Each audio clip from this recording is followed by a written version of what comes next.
नमस्कार, मैं हूं डॉक्टर राजेश ठाकुर, अपने channel doctor Rajesh Thakur English grammar series के साथ। मैं आज उपस्थित हूं एक नए अंक के साथ। यह है फ्यूचर टेंस। मैं इसमें फ्यूचर टेंस के अलग अलग भागों को एक जगह मैं आपको बता रहा हूं, क्योंकि बहुत छोटा है। इससे पहले हम लोगों ने प्रेजेंट टेंस, पास्ट टेंस के अलग अलग टेंस को अलग अलग वर्णन किया था। तो फ्यूचर टेंस में सबसे पहले सिंपल फ्यूचर टेंस के बारे में यूज हम बताते हैं। इस टेंस का प्रयोग कब होता है? जब संभावना व्यक्त की जाती है कि कोई काम होगा, तो it denotes an action to take place in future. इसका यूज होगा it denotes an action which will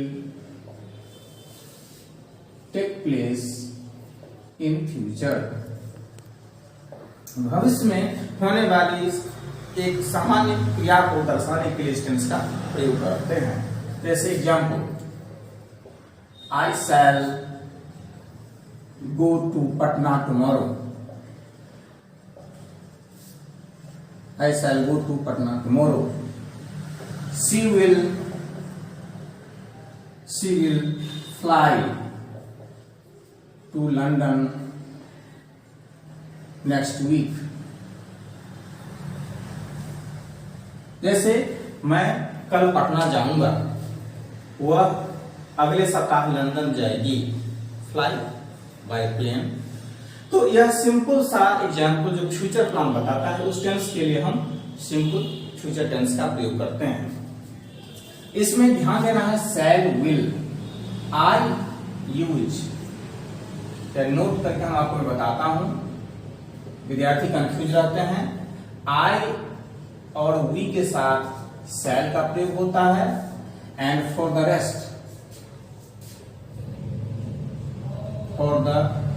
rest subject will का प्रयोग होगा। सिर्फ आई और वी के साथ शैल का प्रयोग होगा, बाकी समूह के साथ विल का प्रयोग होगा। फॉर्म्स ऑफ वर्ब में हम आते हैं।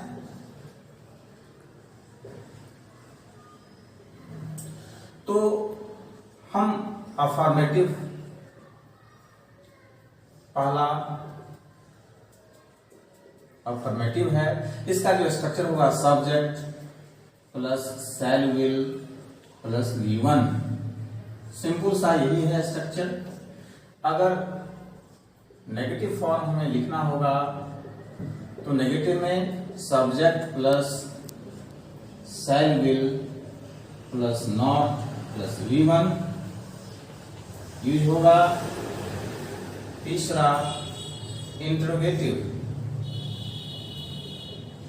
इंट्रोगेटिव में शैल विल को हम पहले कर देंगे, शैल विल एक साथ दे देते हैं। इसका मतलब यह है कि सब में यूज होगा। आई और वी अगर सब्जेक्ट आता है तो शैल का प्रयोग करेंगे, और बाकी सबों के साथ विल का। तो shall will plus subject plus V1 ये है। इसमें आप ऑब्जेक्ट जोड़ सकते हैं। और फोर्थ फॉर्म है आई प्लस एन, मतलब इंट्रोगेटिव नेगेटिव। तो इसमें शैल will plus subject plus not plus V1 यही यूज होता है, यही स्ट्रक्चर है। अगर एग्जाम्पल कहेंगे तो फिर उसी तरह से, जैसे इट विल रेन अगर हम लिखते हैं, देखिए तो नेगेटिव क्या होगा इसका एग्जाम्पल में? It will not rain.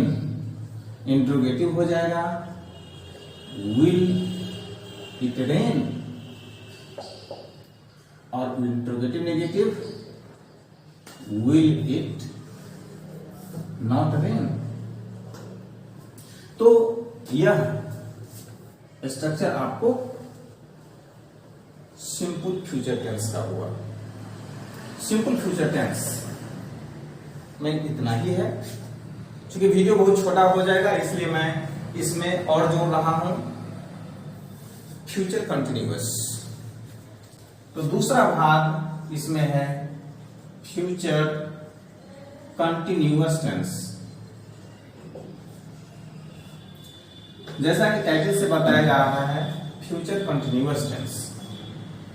It shows an action, it shows the continuity of an action in the future.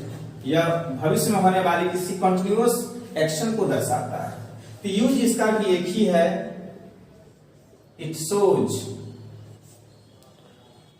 the continuity of an action in future. It shows the continuity of an action in future. Example देखिए, it will be raining tomorrow. It will be raining tomorrow. Mark that. It will be raining tomorrow. I shall be dancing on the stage. Shall be dancing on the stage. So mark that. Will be dancing, shall be dancing, will be raining, ये प्रकार की imaginary है. And I would like to tell you that modern grammarians do not consider future tense as a tense, because they say that all the actions of the future are presented or framed in present tense. So they use present tense instead of future tense. तो फिर भी structure अभी भी written form में available है, इसलिए यह tense इस तरह से लिखा जाता है। इसका स्ट्रक्चर मैं ब्रीफ में बता देता हूं। वर्ब फॉर्म्स, अभी तक इससे पहले वाले टेंसों को आप पढ़ लिए होंगे, तो आपको मालूम हो चुका होगा किस तरह से हम लिखते हैं। तो आप शॉर्ट फॉर्म से निकलते हैं। अफर्मेटिव में जो इसका स्ट्रक्चर होगा, subject plus shall will plus be लगेगा प्लस V4।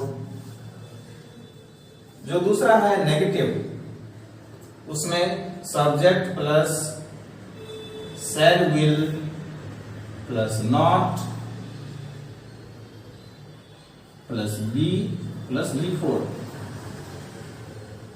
थर्ड में इंट्रोगेटिव है, तो शैल विल पहले आ जाएगा, shall will plus subject plus be plus V4। And चौथा आई प्लस एन मतलब इंट्रोगेटिव नेगेटिव, तो इसमें आ जाएगा shall will plus S subject plus not plus be plus V4। तो यही स्ट्रक्चर है फ्यूचर कंटिन्यूअस टेंस का। अब हम तीसरे फॉर्म में आते हैं, फ्यूचर परफेक्ट टेंस। जैसा कि टाइटल से बता रहा है, perfection. It shows the perfect stage of an action in future. यह फ्यूचर में किसी एक्शन की परिपक्वता, परफेक्शन को दर्शाता है। तो इसका भी यूज एक ही है, it shows the perfect state of an action in future. It shows the perfect state of an action in future. Example देखिए, I shall have become a doctor. Mark that. She will have done her homework. तो यह हमें perfect state बताता है, imaginary. ऐसा have become doctor, मैं doctor बन चुका रहूंगा या रहूंगी। She will have done her homework, वो अपना काम कर चुकी रहेगी। तो इस तरह से परफेक्ट स्टेट को दर्शाता है, इमेजिनरी, टोटली इमेजिनरी है। तो फ्यूचर टेंस में यह स्टेट है। अब इसके वर्ब फॉर्म्स को हम आते हैं। वर्ब फॉर्म्स उसी तरह से जो हमने अभी तक पढ़ाते आए हैं। इसका अफर्मेटिव फॉर्म देखिए, अफर्मेटिव में हो जाएगा subject plus shall will plus have plus V3। Negative में आते हैं तो subject plus shall will plus not plus have plus V3 interrogative में आते हैं तो shall will plus subject plus V3 have plus V3 and last में interrogative plus negative में आते हैं तो shall will plus subject plus not plus have plus V3। बस बिल्कुल उसी तरह से जो अभी तक हम लोग बनाते आए हैं वही यूज होगा। जैसे I shall have become a doctor को अगर नेगेटिव बनाते हैं तो I shall not have become a doctor होगा। ध्यान देना है कि नॉट का प्रयोग हैव के बाद नहीं बल्कि शैल विल के बाद होगा। और शैल और विल का प्रयोग हम लोग प्रीवियस अंक में बता चुके हैं पहले भी अभी कि आई और विल के साथ शैल का प्रयोग होगा, बाकी सबों के साथ विल का प्रयोग होगा। और ये जो फोर्थ काइंड है टेंस का future perfect continuous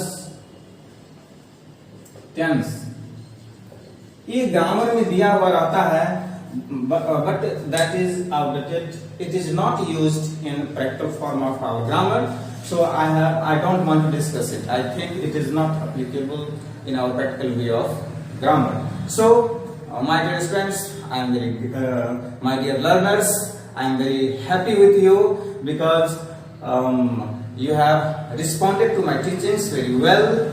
You have liked, you are going benefited for a lot because of my videos. So please like, share and subscribe these videos. Thank you all.